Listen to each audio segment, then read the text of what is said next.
How to install cabinets and be awesome at it. Step one, receive all the cabinet stuff.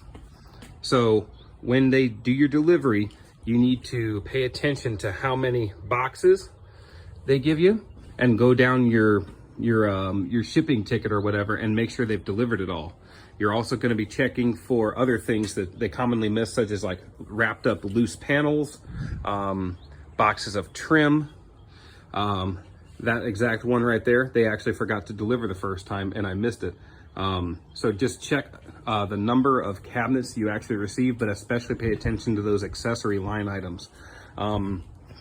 And also, once you receive it, go through everything, open up the boxes, look at the stuff, understand what you have and what it's for. So right here, I know that this is toe kick and that's scribe. I know what both of those are for and I know exactly where they go.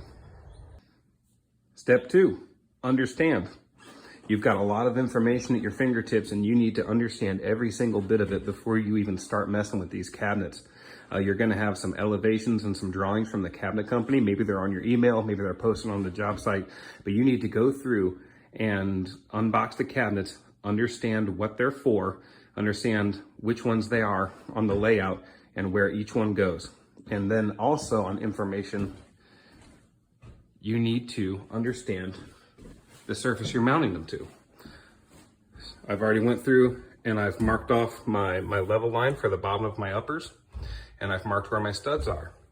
I've also taken measurements for where that electric is so that I can bring it through the back of the cabinet and cut the hole, and I can put a little blank cap on that once it's up. But that's all really critical information. Step three is to lay them out and prep them. So I've got all these here that go on this wall right back there. And now something to note is that cabinet and that cabinet look exactly the same. But if you look on the elevations, I can tell that the handles are supposed to go here and here, which means both of these open outwards. Now, if I flip those around, they would open inwards. So I go through, I check, I make sure I've got this section of cabinets laid out in the order that it goes. And now this one, when I took the packaging off of it, I'm like, why doesn't this have doors? So I called and I also checked on my elevations, and what I see is that those have glass front doors. And when I called, they said they don't typically deliver those with the other cabinets, which nobody bothered to tell me beforehand. So I followed up with the cabinet supplier on that, and I asked for a date on those doors. Also, notice this one is shorter than these other two around it. So looking at the elevations, I know that this is a wine rack. This actually goes underneath that cabinet. And when this goes underneath of that one, they're all the same height. So from there, I know exactly which order I'm going to gang these up in. First, I'm going to attach that to the bottom of this, and then I'm going to attach the other two side cabinets. And regarding the orientation of cabinets, a lot of times you just can't tell which side's up or down. If they have shelves in them, check out the shelf pins. See right here, that pin, that can flex in and out, and and down here, oh, that's solid, you can't move it. That means that this is the top. It goes this way up. The same is true in these on the ends. Now that's important because typically the reveal of the cabinet is different on the top of the door versus the bottom. You see how up here I can see a good inch of the cabinet box beyond the door? Down there, the door almost goes all the way to the bottom. If you get one flipped and put it on the wall next to one that's correct, you're gonna see your cabinet door sitting at different heights. Next, you set your ledger board for your uppers. What you do is you measure how tall you need, and you also have to understand if there's any trim details like crown molding at the top, and you adjust for that. But in this case, there's no crown molding, and these are 36-inch cabinets. So I put my laser line dead on 36 inches from the ceiling. And then what I did was I took and I checked this height right here, and I checked it right here to see if my ceiling was unlevel, which it is. So in that case, you want to measure your 36 from the lower part of the ceiling. That way there'll be a little, in that case, it was this side. So when I get these up, there'll be a little more gap on this end of the cabinets than on this end. But that means they'll fit in. You don't want to measure from the high end, because then on the tight end, you won't be able to fit your cabinets in. And now when you set your ledger, obviously I just put a few 3-inch screws into the studs there. And when I set that ledger, you can see that I set it just a hair below my actual line. That's so I have a little bit of room to get those cabinets in without tearing up the ceiling. And then when I get them in place, I'll actually start shimming below the cabinets to raise them up a little bit to get it perfectly level.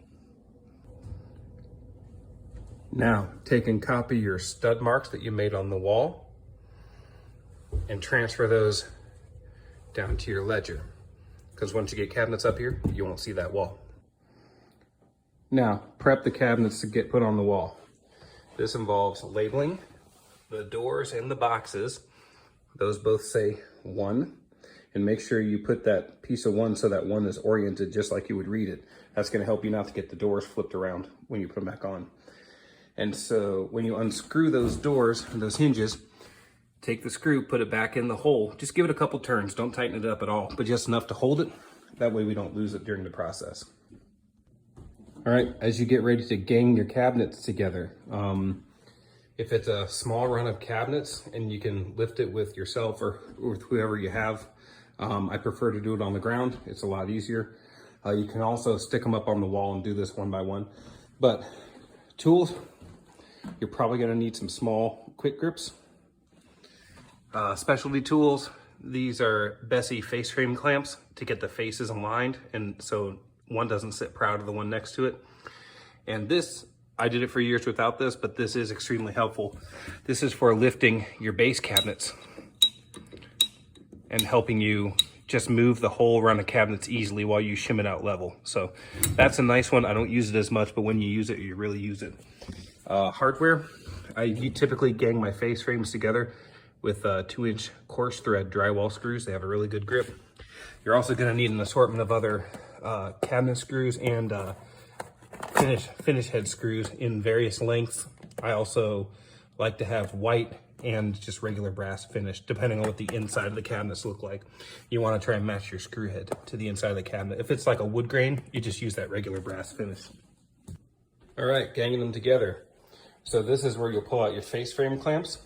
So what I usually do is where I've removed the doors and hinges, you can see right here is that little hole where the screw holds the hinge on. What I do is I go right beside that and I put that right there is where I drill and countersink to put my 2-inch or 2.5-inch drywall screw. And that's the screw that'll really hold the cabinets together. So the important thing on this and the reason you countersink it is so that that screw can be flush with the wood, or in this case, just a little past flush. That's okay too. That way it won't sit in the way of that hinge when you put it back on. And now these face frame clamps, what they do is they hold this joint right here tight and they make sure these face frames are even with one another and one's not bumped out. Now, a lot of times the boxes on these cabinets, they'll be just slightly different. They won't actually be perfect. So in that case, what I do is I make sure the bottom is dead perfect. And if there's a little difference, like see there's a little difference, you leave that to the top. Because the top, excuse me, is always gonna get finished either with caulking at the very least or some kind of trim. But that bottom is just gonna be floating out there for the world to see. So you want that bottom to be dead perfect. And let's see, on this one, when you can do this probably with 2 face frame clamps. 3 is a little overkill, but in my case, there was a little bit, you could see a little bigger gap right here, even with the other 2 on. So I added that center one. And what I did there to put a screw in, because there's no hinge over here, that means I'm gonna have a visible screw if I wanna do it in that location. So what I did was I pre-drilled, but did not countersink, a white trim screw right here. And I put that in so that that screw head is flush with the wood. And I chose to come from this side rather than this side because this cabinet gets glass doors. And so that means that's really more visible. And this has a regular solid panel wood door that you can't really see through. So if I'm gonna have a visible fastener, I'm gonna make sure that the color is matched and I'm gonna put it in the cabinet that you don't see into as well. So that's pretty much the process. You just do that for the whole bank of cabinets, as many as you wanna do. Now, I also want to attach the backs of these cabinets together too, because right now that front acts like a hinge, and when you try and pick these up, you might twist it and break it. So you need to add some screws back here. And the way I do that, see, you got to compensate for the fact that the face frames are wider than the boxes. So how I do that is I take a shim and I put it in right up behind the face frame, right? And I get it to where it's a little bit snug, but I'm not pushing, you know what I mean? I don't want to try and force those cabinets apart. I just want that shim to be a gauge for that gap. Taking pencil mark it. See that? Now, I move that to the back of the cabinets, and I move that pencil mark to where it's even. And now I know I can come from this side and screw into that cabinet and just stay in the good wood and not in the cavity, right? But when I screw that, it's gonna pull it tight on that shim, and then I know it's gonna be the same gap from front to back, and we're not gonna be, you know, bending the cabinet bank. Buzz, buzz.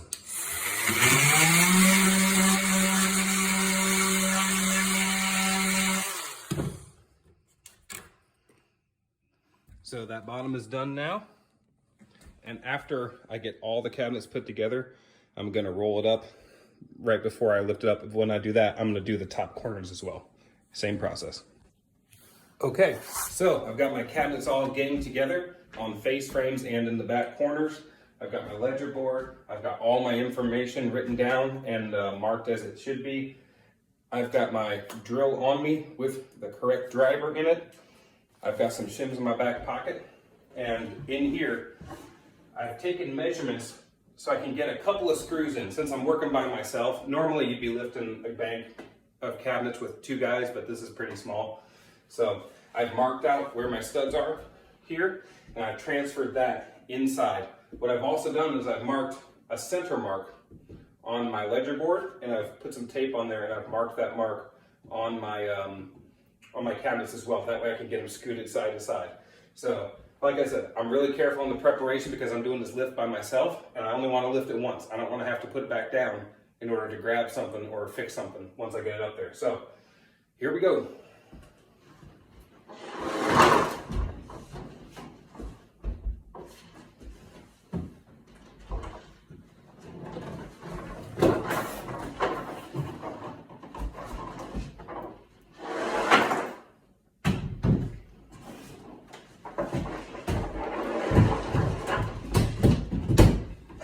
Get that back corner on the wall first. Make sure you're on that ledger board, because it's possible to just be on there a little bit, but you want to make sure visually that it's all the way on there before you start trusting that thing to bear weight. Because once you let it bear weight, if it drops, you're not catching it. Right now I just tapped to the center of my cabinet mark on the tape there. I tapped that in line with my laser. Double check my laser is still on my good mark down here. So now I'm going to take my my impact, and I'm going to drive these screws. So I drive that one. I'm going to give this a little tug, and that's good. Really, that one could hold it, but because I like to be careful, I'm going to drive that other one. I didn't sink that all the way tight, but I got into at least a good inch of wood. I could feel that on my drill, that I was going into wood and not into a cavity. So, same process with this one. Again, I can tell by how that's driving, I'm in solid stuff.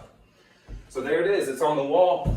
Real quick, I'm gonna do a visual inspection, because with this particular cabinet, I want this to be centered on this bump out in the wall. So I'm just gonna give it a quick look. And it looks good, and my center marks are right on line with the laser, so I know that it is good. And there you go. Now I'm gonna start using my laser, and I'm gonna adjust for level, side to side. All right, now I've got my laser set to the bottom of this cabinet where it lies. And so I can see I've got just a little bit of white beyond my laser there on the left side. Now, if I follow it down, I've got a lot more white, maybe like 3 or 4 times as much. It's still, you know, only probably a heavy eighth we need to shim it, but that's how you check. So that's how I know that the right side is low, which seems appropriate because if you look at the left side where my laser was good, it's pretty tight to the ceiling, almost all the way tight. And as you go down here, we got a little gap. So that means we do indeed have room to shim it. So what I'm gonna do is I'm going to loosen up that screw on the right, And I'm gonna take and pound a shim back here. I'm gonna pound a shim right in there, raise this bad boy up. All right, so I got that shimmed up. I got that screw out, so now I need to take that screw back in. But if you've ever you've got an established hole, you know, and then you back the screw out, and then you only move it a little, like incremental, like movement. A lot of times the tip of that screw, when it goes back into the stud behind it, we'll be able to find that same hole, and it'll actually draw the whole thing back down. So we are going to actually try and get a new hole, but the heads on these are so big, we're gonna do our best to cover the old hole with the new. So we're probably gonna go right above it right there. And then I'm hoping that'll cover, or at least mostly cover it. Actually, you know what, let's go below. Let's go right there. I'm gonna angle up just a little bit, again, because I'm fighting to cover that old hole. Oh yeah, that's solid. Booyah. And then right there, you never see that old hole. All right, let's go ahead and tighten this one up since we know our level is good. All right, feels good. All right, so our uppers are up. And so on each one of these, I tried to put at least 3 screws. Sometimes you do or don't need that, but I know this is gonna be full of glass things. It's gonna have glass doors, it's gonna have wine bottles. So I went a little overkill. But so on each one I did 3. You'll notice on the wood finish interiors, we've got the brass. On the white interior, we've got the white. And so on this one, we've got one here, got one down here, and then you can't see, but I pulled this shelf and there's one right back there behind that shelf. That way, at least there's one fastener in there that you can't see ever. The same thing over here. Now over here, here's a good example. I made a little boo-boo, right? I drove that one in there because my stud finder told me there was something back there, but when it got in there, it was just spinning. So I know there's no meat back there. But rather than pull that out, it's in such a minor place, I would rather just leave it be an exposed screw head than let it be an open hole. So little boo-boos like that, man, just leave that screw in there unless you've got some other extenuating circumstance. So that's about it. And real quick, you can see the finished product. Remember how I told you, go stay behind the hinge, countersink, pre-drill, and then sink that drywall screw in when we're ganging these faces together? There you have it after the hinge is back in. You never know that screw's there. All right, ganging up boxes for base cabinets. Same principles. You see my tape, so you know I've already labeled all the doors and drawers and taken those off. The way this style is, there's a piece of wood blocking that face frame clamp from working here, so I just had to kind of go old school and use the quick grip. So I've got fastener behind that door hinge, and then I did one up here. You can see normally there's a track right there. So what I did was I just removed that track with a single screw and I hit it behind. I hit it behind there. But it's real easy to put that track back in.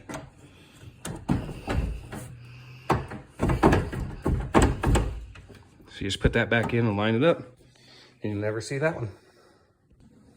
Okay, so I got my my base cabinets where I want them.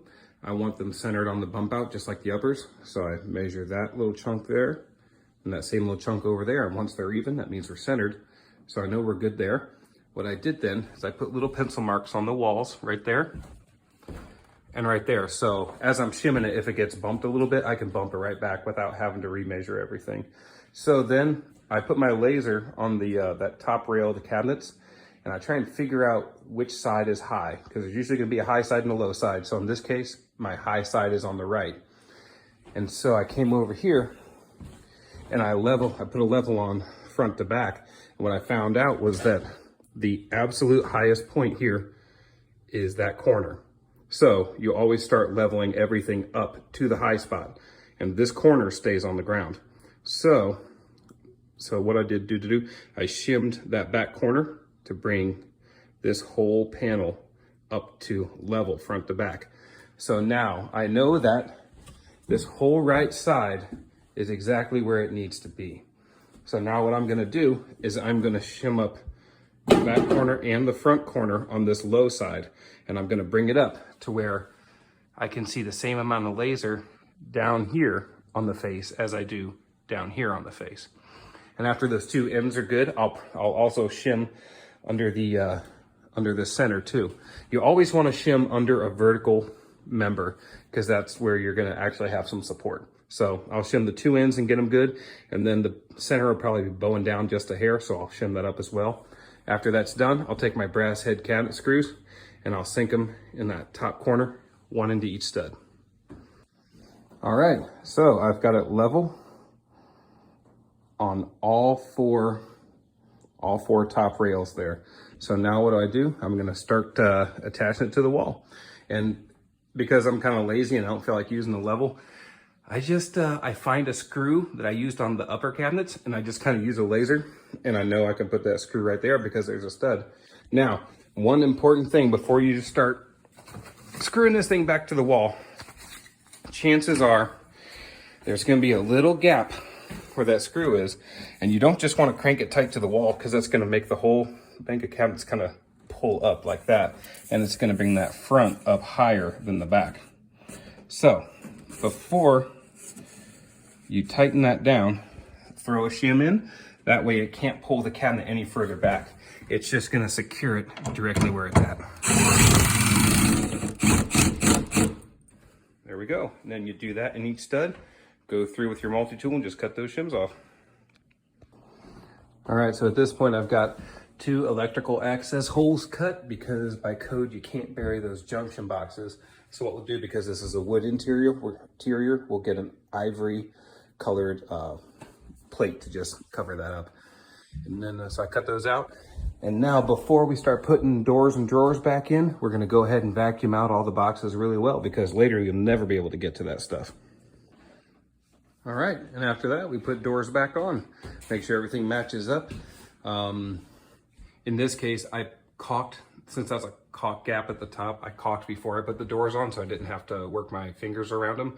But most of the time, you can just go ahead and put them back on.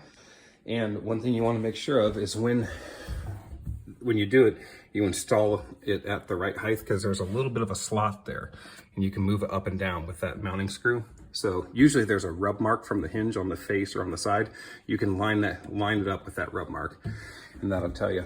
And then the very last thing you'll have to do is go ahead and line them up. Like for instance, if I look at where those all meet, clearly that lower left is too low, and that drawer face on the upper right, that's too high. We can go ahead and change the doors. There are adjustment screws. So I did a left, right, up, down. So you probably need to adjust both screws, but we can get all of these faces to line up exactly perfect. And after that, you're pretty well done. You're put together, now you're on to trim.